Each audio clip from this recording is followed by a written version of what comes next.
colega docente também de Educação Visual e Tecnológica. Muito obrigado.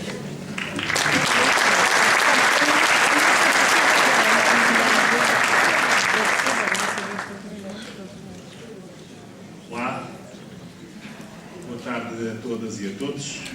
Antes de mais, endereçar-vos um abraço amigo em meu nome e em nome de Os Verdes e deixar já bem claro que, para Os Verdes, esta reorganização curricular não tem outra lógica que não uma lógica de merceeiro, uma lógica mercantilista. Imaginemos-nos numa sala de sorteio do Euro-Orçamento, onde o Sócrates roda as bolinhas e saem de sorte à nossa amiga Isabel Alçada uma fatia de 900 milhões de euros. E ela, com aquele sorriso sempre tão cândido de contadora de histórias, fica felicíssima e diz: bem, lá vou eu ter de ir para a página do Ministério tentar iludir, ludibriar os professores. Mas nós não nos deixamos ludibriar. O primeiro anteprojeto que aparece no fins de novembro e que é enviado ao Conselho Nacional da Educação tem em rodapé só esta frase: com esta reorganização permite-nos poupar 126 milhões de euros. Ou seja, tudo aqui é para estrangular, esmigalhar a qualidade do ensino, que já de si está numa situação deplorável. Se nós recuarmos ao 44 de 2009, àquela resolução do Conselho de Ministros, só um pequeno estudo feito com a reorganização de alguns mega-agrupamentos, nós temos agrupamentos que perdem 12, 16, a 30 e até mais de 40 horários só na reorganização em mega-agrupamentos, que eles agora já lhe mudaram o nome para não ser tão pesado. Toda esta reorganização, como dizia Joaquim Azevedo, parte de uma lógica de números. 900 milhões, aproximadamente 900 milhões. Cada professor, se tiver um vencimento que ronda os 30 mil euros, isto dá 30 mil professores que têm de ir para o desemprego. Isto não foi propriamente um indivíduo de esquerda que eu disse. Foi o Joaquim Azevedo. E está aí o despacho que aponta para a reorganização do ano escolar que vem e que alguns diretores já tiveram a cuidado de dar a conhecer aos seus profissionais de educação, é eliminar de norte a sul do país a generalidade dos professores contratados vão ficar no desemprego, primeiro. E se mexerem também no que diz respeito às crianças com necessidades educativas especiais, se mexerem também no número de alunos por turma e nos partes especiais que essas turmas têm, inclusive o quadro de efetivos não vai ter carga letiva suficiente. É muito grave o que está a acontecer connosco, com a nossa profissão. Praticamente um quarto dos professores vê periclitar a sua estabilidade no seu posto de emprego. E ninguém pode dizer que está seguro, onde quer que seja. Por uma razão muito simples. Até porque, a partir de agora, desde que entramos neste modelo de gestão, que nós também contestámos e não concordámos, é o diretor que decide quem é que tem o horário zero. O que quer dizer que, a partir do momento em que o professor decide que até quer encostar A, B ou C para fora do quadro da escola, está facilitada a tarefa.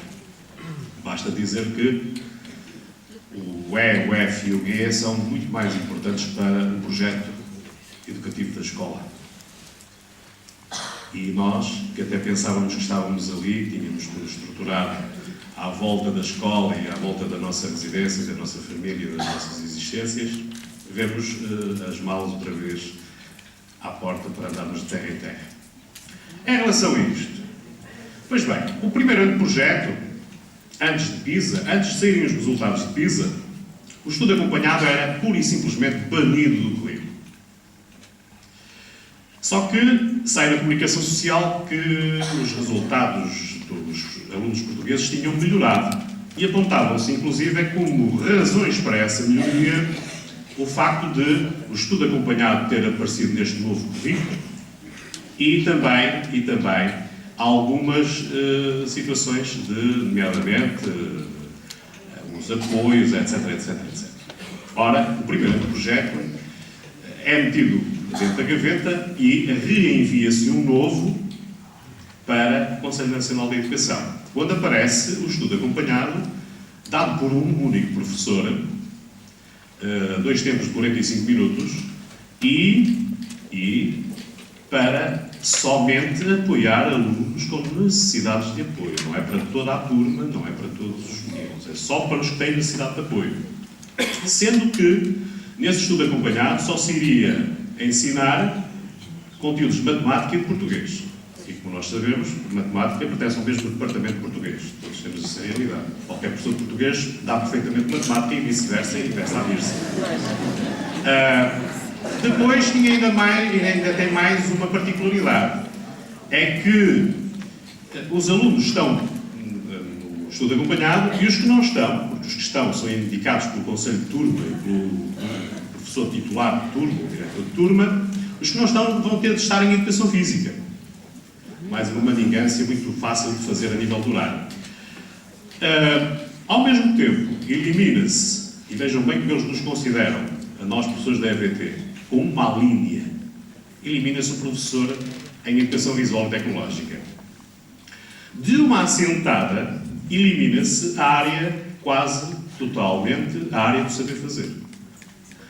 Elimina-se a área de projeto, que era uma área que funcionava como método de resolução de problemas, pelo método de projeto, e elimina-se também a vertente prática de EVT.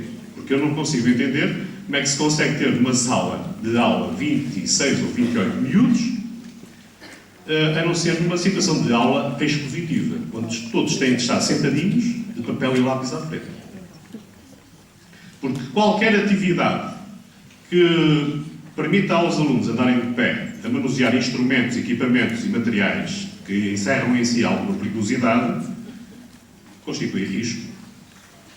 E tantas vezes, com 2 professores dentro da sala de aula, esse risco atinge-se. Ainda recentemente um colega viu um miúdo fresar um dedo numa lixadora. Ainda há dias. Cortes com x-ados, magoarem-se com isto ou com aquilo.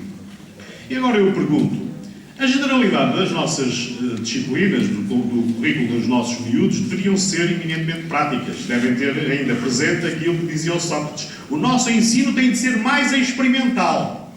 Ouviram?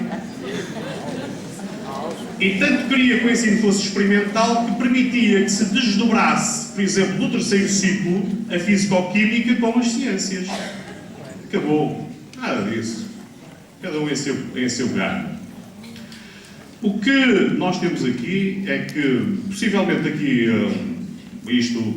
uma geração não é de um dia para o outro, mas daqui a 10, 20 anos vamos ter uma geração que vai ter graves dificuldades no domínio psicomotor.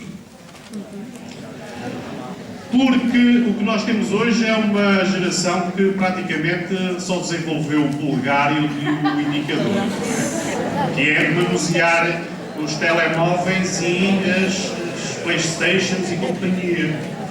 Porque o que nós temos de entender é que a nossa disciplina tem uma exigência superior a nível do aprender, porque saber fazer inclui a capacidade de análise, de síntese e de aplicação.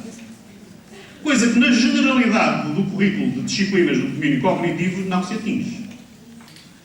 E nós estamos a cortar a possibilidade a muitos dos miúdos de contactarem com materiais, com técnicas, com saber fazer, com manusear, coisas elementares muitas vezes para nós, mas que são altamente enriquecedoras para as crianças. Não interessa o boneco que o miúdo fez, mas o que fez o boneco ao miúdo. Porque, efetivamente, nós temos cada vez mais uma ideia de que tudo aparece semeando um feijão, não é? Um vasinho e nasce o computador. Semeia outro feijão e nasce lá o telemóvel última geração. E os frangos nascem na prateleira do supermercado. E é esta a geração, porque nós tendencialmente estamos a ficar urbanos. Só que quem vai pagar é a sociedade no seu todo. E nós, ao cortarmos aleatoriamente, de forma mercantilista, um professor em EVT, estamos a dar uma estocada final neste âmbito. Juntando o facto de, também a área de projeto, em muitas escolas, em muitos agrupamentos, o parque pedagógico tinha sempre um professor do domínio do saber fazer. Também cai sobre a EVT. E em muitas escolas também, muitas das direções de turma eram também levadas a efeito por professores de EVT.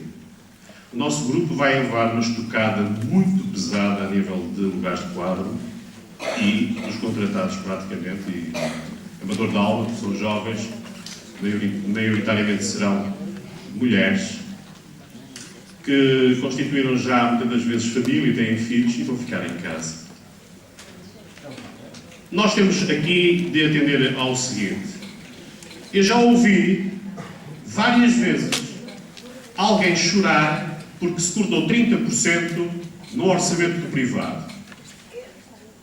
Um privado, e não estou aqui contra os professores privados, também ele não está a chorar pelos professores, está a chorar pelas instituições.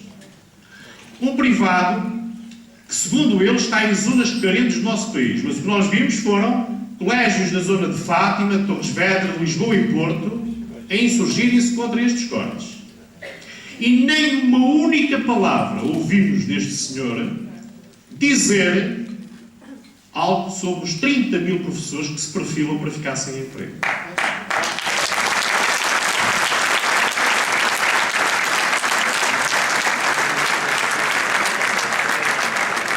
Nós temos uma solução e penso que é de levar isto a peito.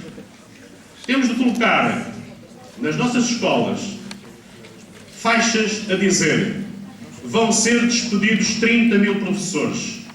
A qualidade da educação do seu filho vai piorar. E temos de colocar estas faixas à porta de todas as escolas. Porque o povo português tem que ser esclarecido. Não é só através da comunicação social facciosa que só escreve o que lhe mandam. Nós também temos de fazer ouvir a nossa voz. Porque, reparem, a reorganização curricular que aí vem vai fazer com que a generalidade dos horários dos miúdos passem a ser praticamente ou de manhã ou de tarde. Sabem para quê? Para que não hajam cantinas a funcionar. E, ao mesmo tempo, as atividades de enriquecimento curricular vão todas ao ar. Porque o que aqui está em causa é o negócio da poupança do Mercier. Não é outra questão que está aqui em causa. E temos de dizer aos pais que se aproximam também dias muito difíceis para os seus educandos. Não é só para os professores, é também para os seus educandos. Todos nós temos de funcionar como um órgão de comunicação e fazer chegar a verdade às pessoas. Porque o que chega lá fora muitas vezes não é a verdade, é aquilo que eles querem que se ouça. Meus amigos, remar contra a maré é difícil, mas é enrijece.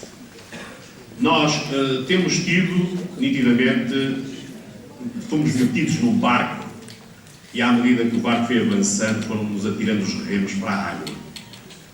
Cada vez mais o barco vai andando à deriva, completamente à deriva. E temos presente que alguns secretários de Estado estão lá nitidamente para fazer a técnica de bonsai, não é? Poda por cima, poda por baixo, poda por cima, poda por baixo. Isto cada vez está mais maneirinho, não é? E o que é certo é que nós não podemos engolir e calar. A 25 vamos todos entregar um pedido de reclamação, uma reclamação e exigir que nos digam porque é que nos cortaram o vencimento. unilateralmente. Ninguém negociou comigo nada disso.